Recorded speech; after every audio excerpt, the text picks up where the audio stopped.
रात था। बंसीलाल काम की तलाश करके थका हारा घर आता है कि तभी सुरेखा बंसीलाल से कहती है, आज भी मुंह लटकाकर घर वापस आ गए। आखिरकार और कितना दिन भूखा रहना होगा हमका। ना कोई काम मिल रहा है और ना घर का राशन बचा है। जाने का हुई गया है हमारी किस्मत को, कहीं कोई काम ही नहीं मिल रहा है। पड़ोस की बूढ़ी काकी ने हमका खाना बनाने के लिए काम पर रखा था। हमने उनको बढ़िया सी खिचड़ी बनाकर खिलाई, जिसकी काकी ने बहुत तारीफ की। अरे वाह जी, आपको तो खाना बनाना भी आता है। तो आगे बताओ, फिर क्या हुआ? आगे का होना था, खिचड़ी खाकर शाम को ही काकी स्वर्ग सिधार गई। अरे मैया, ये कैसे खिचड़ी खिला दी थी कि काके खिचड़ी के पैसा देने की बजाय स्वर्ग ही सिधार गई। तुमको बहुत हंसी छूट रही है। अजी हंसी काहे छूटेगी? एक तो घर में खाने को कुछ नहीं है, ऊपर से आपको कोनो काम नहीं मिल रहा है।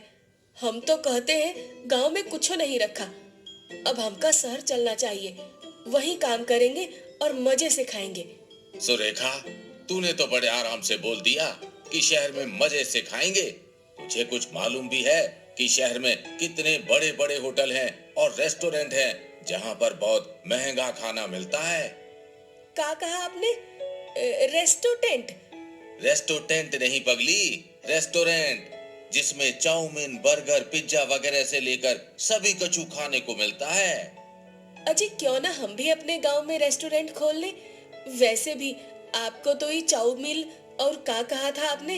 हाँ, पिज्जा के बारे में सब कुछ पता है। गांव में रेस्टोरेंट देखकर लोग बहुत खुश होंगे। उन्हें चाउमीन, बर्गर सब खाने को मिलेगा। गांव में रेस्टोरेंट? बात तो सही है, मगर पैसा कहाँ है पगली? अजी हमरे कान के झुमके किस काम आएंगे?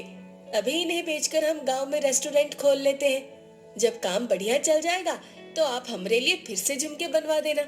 फिर अगले ही दिन बंसीलाल सुरेखा के झुमके बेचकर एक छोटा सा रेस्टोरेंट खोल लेता है, जिसमें वो काफी अच्छी सजावट और नई टेबल चेयर लगवाता है।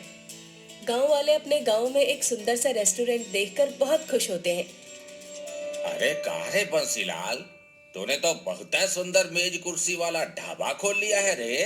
भाई ये ढाबा नहीं, रेस्टोरेंट है, जैसा शहरों में होता है। अरे वाह भैया बंसीलाल, ये तो बहुत अच्छा है। हम भी आते हैं अपनी लुगाई को लेकर। जब हमारे गांव में ही रेस्टोरेंट खोल गवा है तो हम इसी में बैठा कर उसे पिज्जा बर्गर खिलाएंगे। कुछ ही देर में बंसीलाल का रेस्टोरेंट लोगों से खचाखच भर जाता है। वहीं बंसीलाल के रेस्टोरेंट के सामने जमुना दास का ढाबा था। गांव में रेस्टोरेंट खुल जाने से गांव के सभी लोग ढाबे पर न जाकर रेस्टोरेंट में खाना खाने लगे। इस बंसीलाल के रेस्टोरेंट ने तो हमारा ढाबा ही खाली करवा दिया, जरा देखो तो। दूसरे गांव के लोग भी बंसीलाल के रेस्टोरेंट में खाना खाने आने लगे। बंसीलाल और उसकी पत्नी सुरेखा दोनों ही मिलकर रेस्टोरेंट में काम किया करते थे। उन दोनों की मेहनत से वो कुछ ही दिनों में अमीर हो गए। उन्होंने अपना नया मकान और नई गाड़ी भी खरीद ली थी। वहीं जमुना दास का ढाबा पूरी तरह से बंद पड़ा था। एक रोज गंगा अपने ढाबे पर आती है। उसके हाथ में एक टोकरी थी जिसमें सांप बंद था। वो अपने पति जमुना दास को टोकरी देते हुए कहती है, अजी इस सुरेखा के रेस्टोरेंट खुलने से हम सड़क पर आ गए हैं और ये गाड़ी मकान वाले अमीर होते जा। जैसे ही रात होती है, गंगा व जमुना दास बंसीलाल के रेस्टोरेंट जाते हैं और चुपके से सांप को जैसे ही छोड़ते हैं, वो जमुना दास को ही काट खाता है। हाय रे, सांप ने काट लिया। हाय रे, सांप ने काट लिया रे, काट लिया। बंसीलाल, हमारे पति को बचा लो, नहीं तो ये मर जाएंगे। बंसीलाल फटाफट से जमुना दास को गाड़ी में लेटाकर अस्पताल ले जाता है और वहाँ उसका इलाज कराता है। कुछ ही दिनों में जमुना दास पूरी तरह से ठीक हो जाता है और बंसीलाल जमुना दास को अपनी गाड़ी से घर लाता है। जमुना दास जैसे ही गाड़ी से नीचे उतरता है, वो और उसकी पत्नी गंगा बंसीलाल के कदमों में गिर पड़ते हैं और उनसे माफी मांगते हैं। जमुना दास को बंसीलाल से यूं माफी मांगते देखकर वहाँ खड़े गांव वाले बोलते हैं, अरे जमुना दास भैया, आपको बंसीलाल से माफी नहीं बल्कि इनका धन्यवाद करना चाहिए। सही कहे हो धनिया भैया। मैं माफी इसलिए मांग रहा हूँ क्योंकि मैं और मेरी पत्नी ने मिलकर बंसीलाल और सुरेखा को मारना चाहा, पर देखो सांप ने हमें ही काट लिया।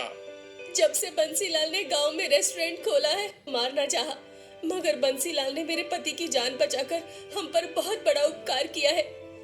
अरे जमुना दास भैया, बंसीलाल और सुरेखा का रेस्टोरेंट ऐसे थोड़ी ना फेमस हुआ है। इसमें इन दोनों की मेहनत और पूरी ईमानदारी। इसका हमें बहुत दुख है और आपको अपनी गलती का एहसास है, इसलिए हमने आपको माफ किया। बंसीलाल ने जमुना दास को न केवल माफ किया बल्कि उसे अपने रेस्टोरेंट में काम पर भी रख लिया, जिसे देखकर गांव वालों ने बंसीलाल की बहुत प्रशंसा की।